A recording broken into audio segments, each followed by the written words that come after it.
First, we would like to express gratitude for the opportunity to have this interview. And also, I think it's important to highlight that that is worldwide exclusive. It's your first interview for the last 8 years. And my first question, why did you decide to disappear? Why did you decide to stand by your husband and to keep silence all these years? Well, from my perspective, it was never a question of preference. I stood by him because my conviction didn't tell me otherwise. As for the publicity, I've never been one to chase it, so I couldn't really answer your question. Okay, let's start from the Syria before the war. What do you remember about this country? Well, Syria before the war was undergoing considerable change in many areas. Examples included significant economic growth, the opening up of the economic landscape, unprecedented legislative reform, and the emergence of a new generation of civil society organizations. Now, in spite of this progress, no doubt many challenges remained, not least in terms of insufficient economic opportunities for a young population, the unequal distribution of income, the unprecedented consequences of a drought that Syria had never seen before, as well as the influx of over 1 million Iraqi refugees.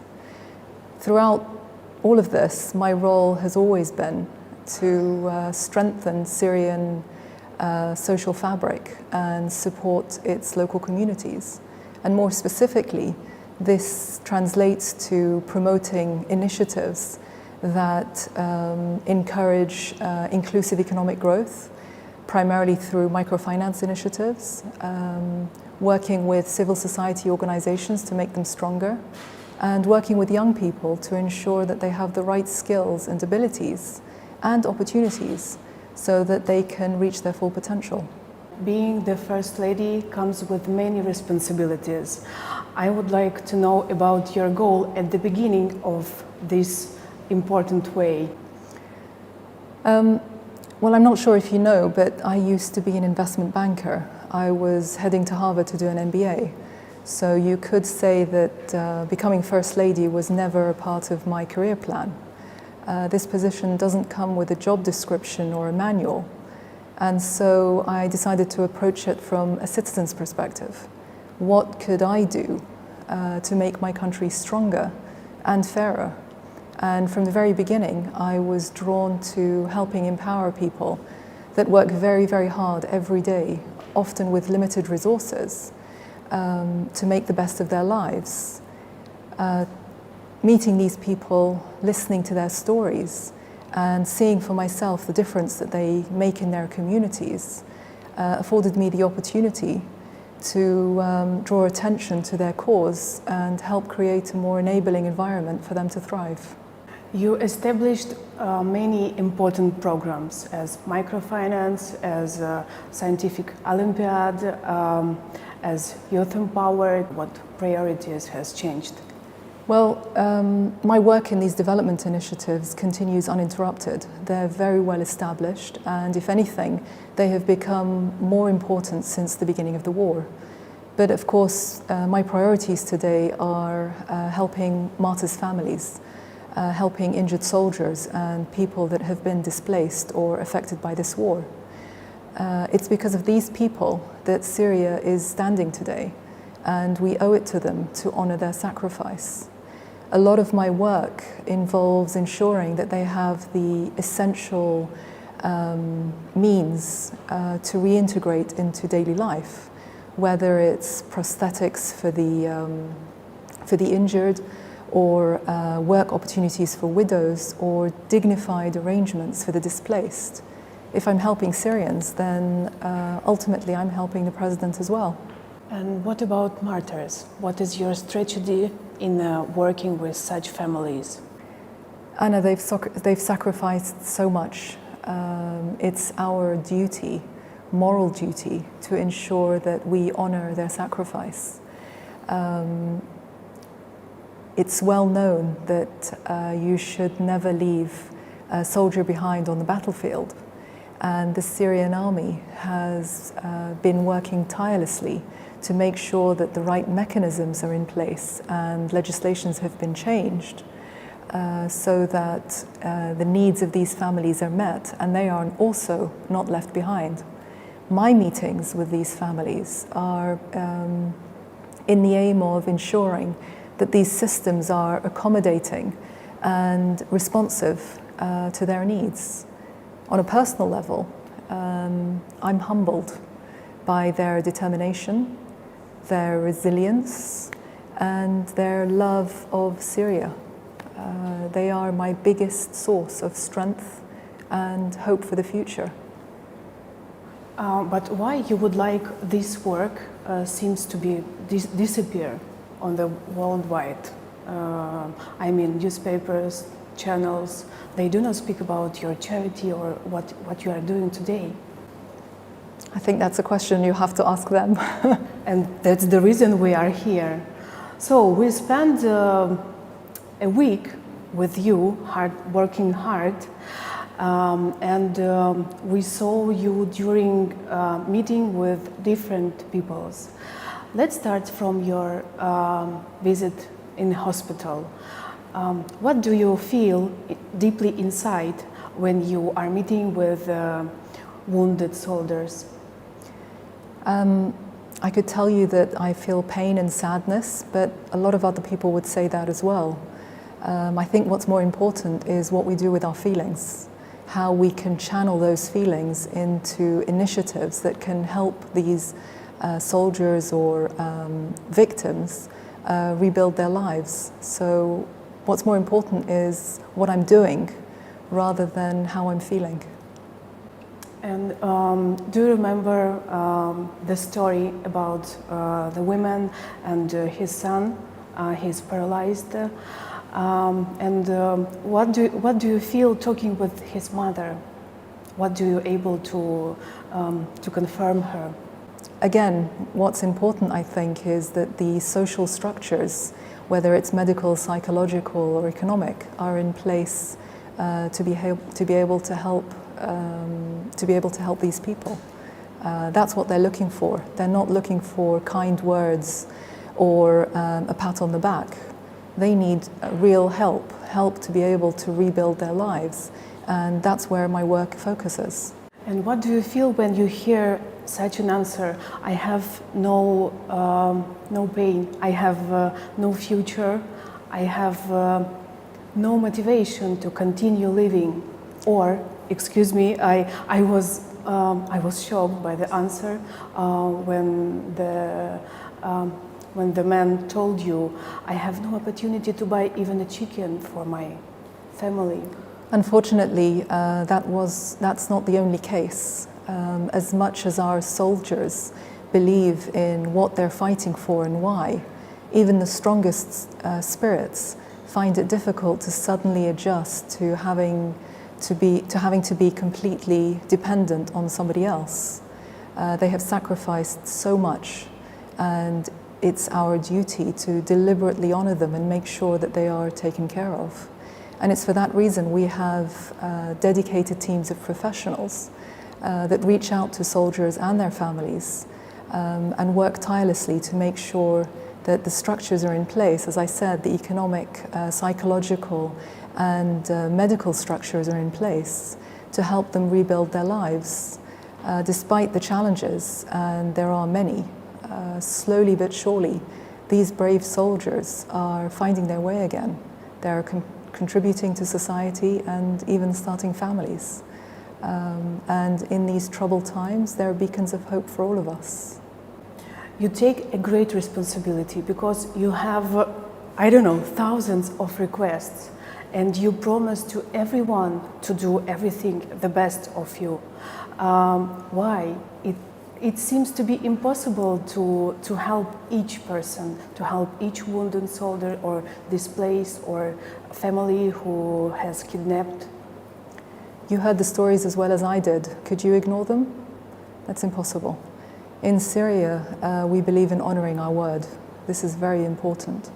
And I offer the help because I'm confident that the necessary arrangements are in place to be able to address these needs. I'm able to mobilize a very strong, extensive network that has been built up over the years of government, civil society, and private sector. And experience has meant that most of these requests can be handled through these established channels. But for me personally, every visit, every opportunity provides a new chance to identify shortcomings in the current systems and processes that need to be changed. And in this way, the effects are multiplied. And if the changes are made, then other people will no longer have to deal with the same problems.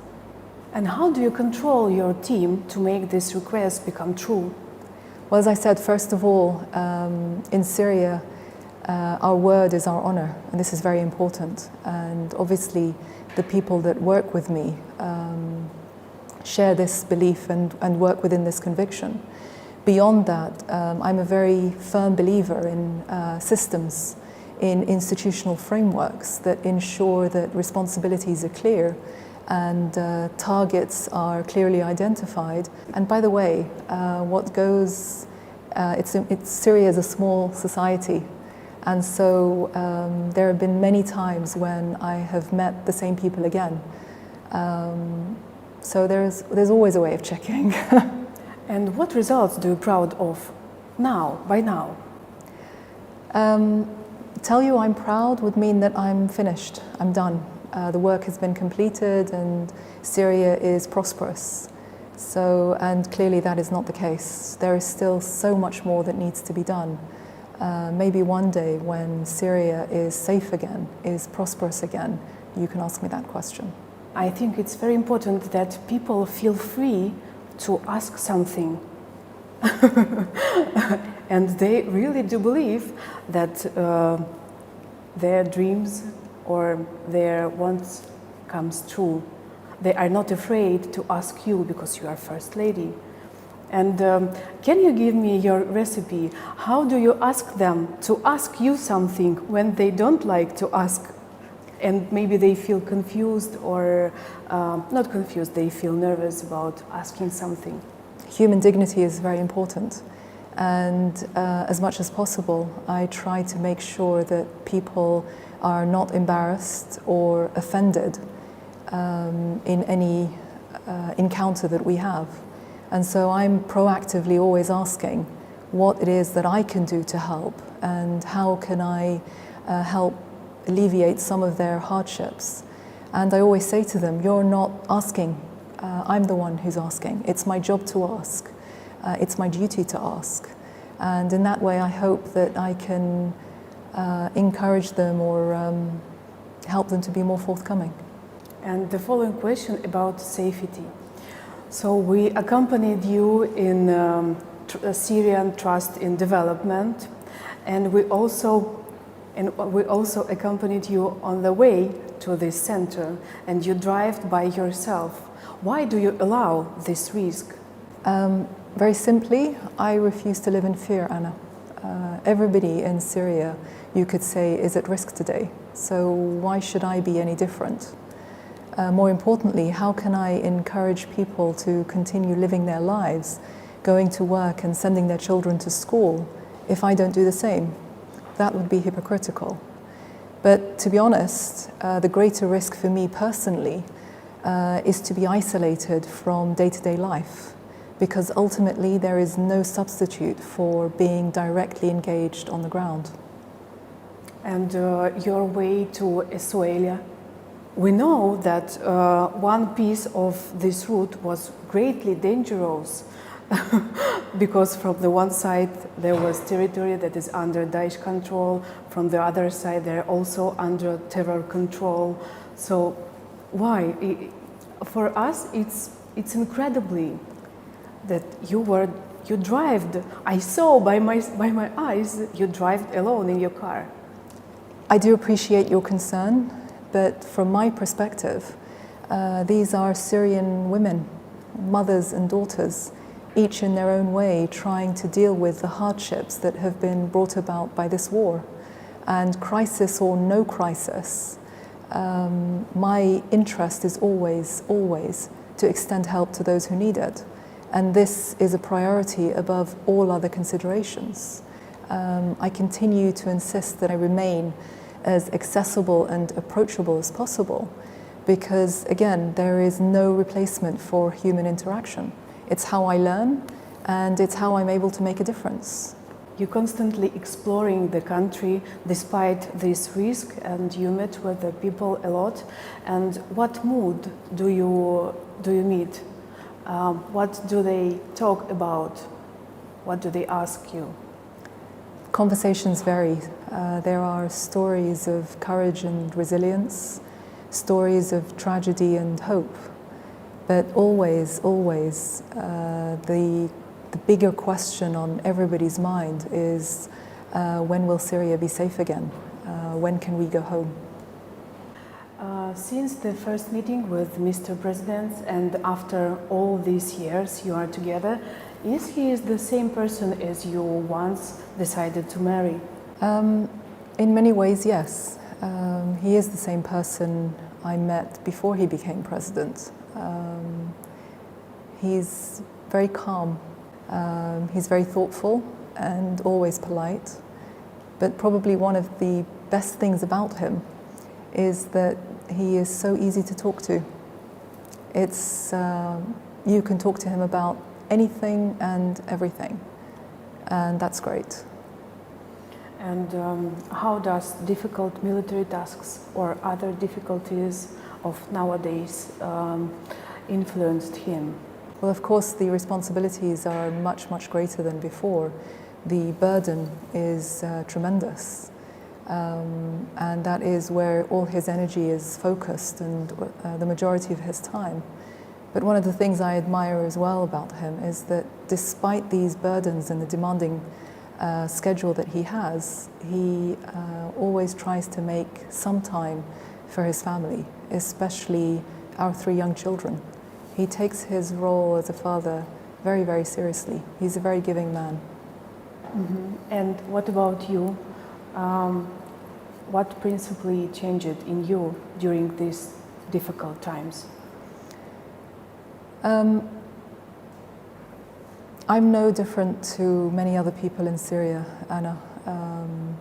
My family has been affected just as any other family in Syria.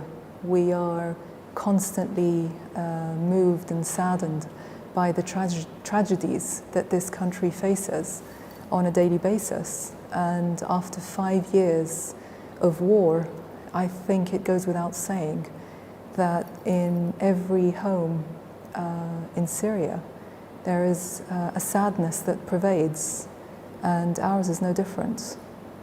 And how did your family cope with the tragic loss? I mean, brother-in-law of Mr. President. Well, as all families cope, there is not a family in Syria that has not lost a loved one. Today, parents are attending the funerals of their children rather than their weddings.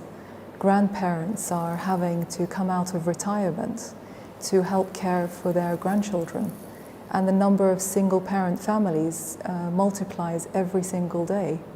Some have lost 4, 5, 6 or more members.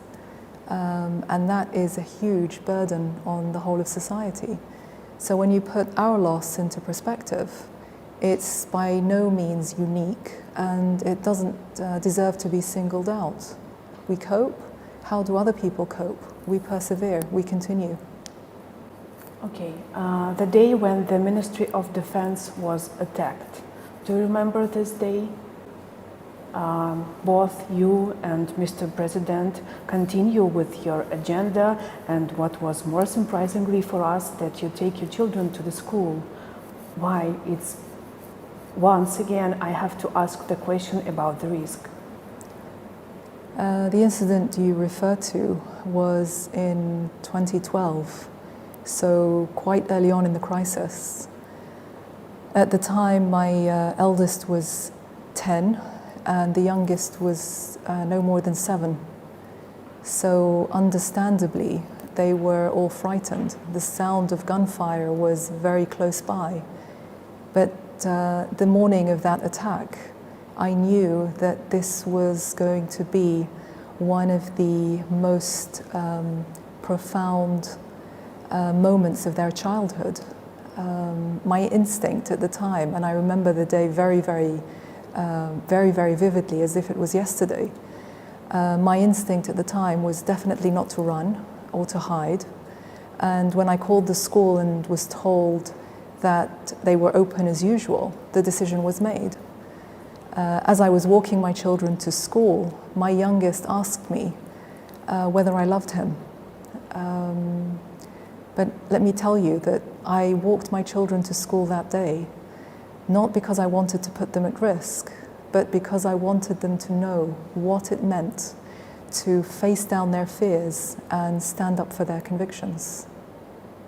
And we know that this vacation they spent being volunteers. What was their impressions? If they share with you, of course. Of course. Today, Anna, two of them are no longer children. They're teenagers. But unfortunately, like the majority of their generation, most of their childhood has been spent in a war.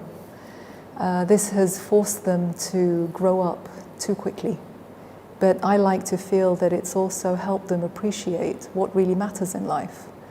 And so almost every day, they'll come home with stories to share and questions to ask. And as you can imagine, I'm no longer the one setting the topic of conversation or determining what information they have access to. Sometimes they're angry and frustrated, sometimes they're sad.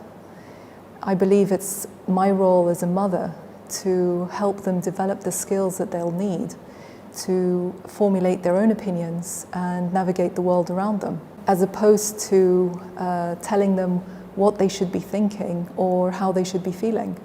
And ultimately, if I'm successful, they'll grow up to be independent thinkers.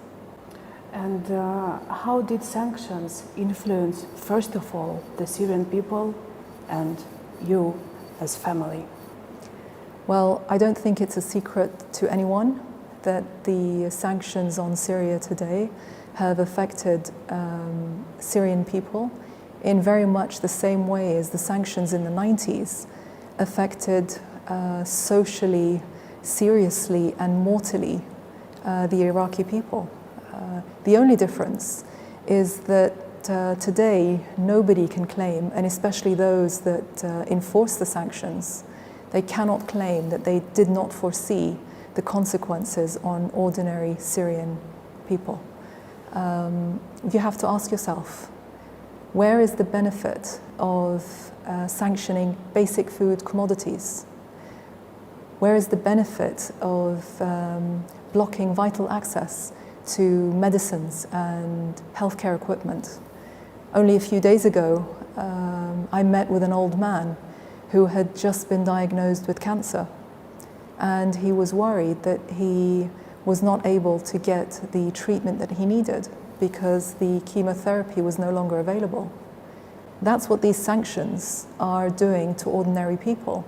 And this is only one example.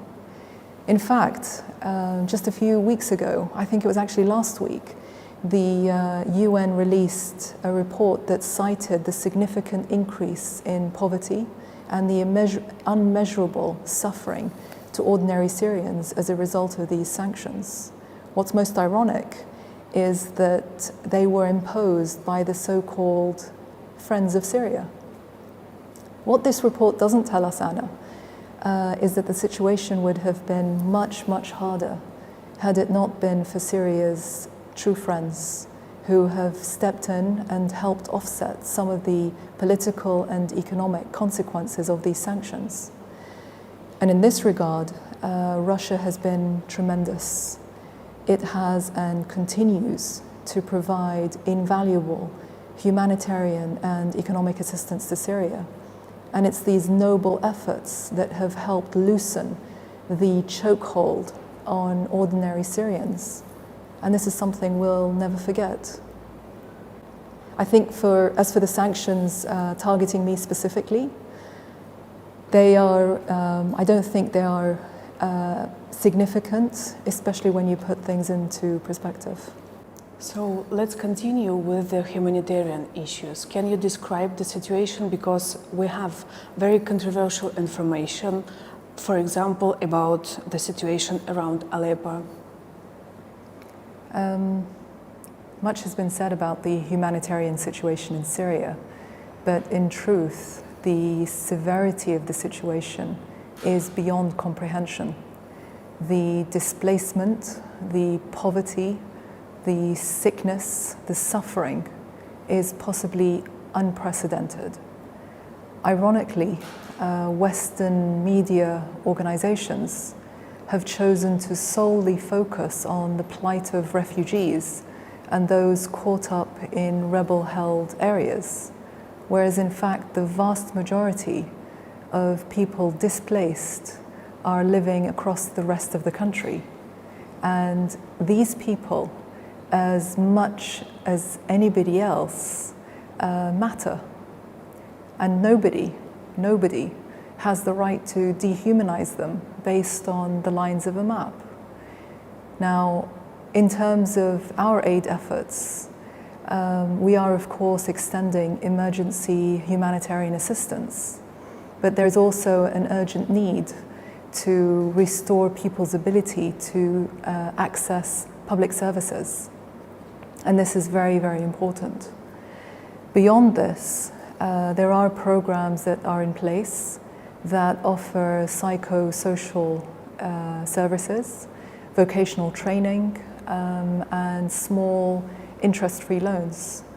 Educational support is also provided to children who are struggling or have been out of school for a long period of time. Ultimately, our mission is to ease the dislocation and to remove the indignity that these people have had to endure. And we must continue to do this to the very best of our ability with all the resources we have available to us. I would like to ask about your reaction on different criticism from European press or US press. What do you feel during you read these articles or you see some TV sets? What do you feel? What do you would like to tell the people who target you? Well, first of all, I think it's to be expected. It's part of the position, or it comes with the territory, as they say. Even as this interview wraps up, it's almost certain that I will be subjected to some pretty harsh criticism by certain people or media organizations that are only interested in portraying me in a negative or even superficial manner. That's their agenda, and there is nothing I can do about it. I think these comments are primarily used to test who we are as individuals. And if you do not remain grounded when you hear the positive, you're more than likely to fold when you hear the negative. You may remember also that at one stage I was the Desert Rose, the elegant First Lady bringing reform, and so forth. As nice as these comments may seem, they actually don't have a lasting impact on me. What's important is that I remain humble and true to who I really am. And as I said, if the positive don't get to your head, then the negative are not going to hurt you either. Okay, and what is about the future? How do you imagine and how do you would like Syria to be as soon as possible? Syria comprises of land that has been continuously inhabited for a very long time. Over thousands of years, this soil has been exposed to dozens of wars and invasions, and some areas were completely destroyed. I know that Syria can and will rebuild itself. What's important is that we tackle the internal and external factors that fueled and prolonged the war. We owe this to future generations. As Syrians, we've always prevailed, and this period in our history is no different. It is known or often said that Syria means rising sun, and Syrians will rise again, that I can assure you. And the last question, during all the war times, you didn't flee the country. Did someone recommend you to flee to save your life, and what was your response? Well, you're right on both counts. First of all, I've been here since the beginning, and I never thought of being anywhere else at all. And secondly, yes, I was offered the opportunity to leave Syria, or rather to run from Syria. These offers included guarantees of safety and protection for my children, and even financial security. It doesn't take a genius to know what these people were really after. It was never about my well-being or my children. It was a deliberate attempt to shatter people's confidence in their president. And suffice to say, these offers were foolish and not even made by people who were Syrian. And what was the most harmful incident during this war? Maybe it was the story of people in the village of Zara, or maybe it was the story of this child named Omran Dakniesh. Let me phrase the question slightly differently. Why was the fate of the children in Zara not given the same media coverage as the tragedies of Aylan and Omran? The Western media decided to focus on these tragedies because it suited their media agenda. It's actually the West that is dividing our children in this conflict according to the political beliefs of their parents. Aylan was a Syrian child, irrespective of what his parents believed, as was Omran and the other innocent children in the Zara village massacre. These are all children. They are all innocent children. And they are all a loss to Syria, irrespective of which side of the conflict we support. And as a Syrian, I am personally saddened by the loss of every single child, whether it's Aylan or Omran or the many, many others whose names did not reach Western headlines. Ultimately, humanitarian aid should not be determined by geography, political orientation, or religious belief. It cannot be allowed to be driven by political agendas. So thank you for this meeting, really. Thank you for coming.